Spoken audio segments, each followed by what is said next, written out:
പിന്നെ വട്ടിയൂർക്കാവിൽ പിന്നെ വി കെ പ്രശാന്തിനെ സംബന്ധിച്ചിട്ട് അദ്ദേഹം ഉപതെരഞ്ഞെടുപ്പിലാണ് വിജയിച്ചിട്ടുള്ളത് എന്നുള്ളതുകൊണ്ട് രണ്ടാം ഊഴം എന്ന് നമുക്ക് പറയാൻ പറ്റത്തില്ല, 1.5 ഊഴമായിട്ടുള്ളൂ.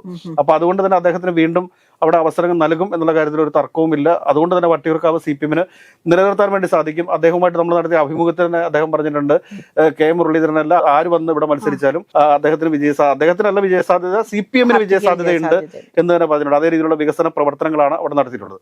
പിന്നെ ചെങ്ങന്നൂരിലും സജി ചെറിയാൻ എന്ന് പറയുന്ന ആള് ഉപതെരഞ്ഞെടുപ്പിലൂടെയാണ് വന്നിട്ടുള്ളത്. ആ ഉപതെരഞ്ഞെടുപ്പിന് ശേഷം പിന്നീട് രണ്ടാം ഊഴം എന്ന് പറയാൻ പറ്റുന്നത് അതും 1.5 ഊഴമാണ്. അപ്പൊ വീണ്ടും സജി ചെറിയാൻ തന്നെ അവിടെ അവസരം നൽകാനായിട്ടുള്ള സാധ്യതകളുണ്ട്.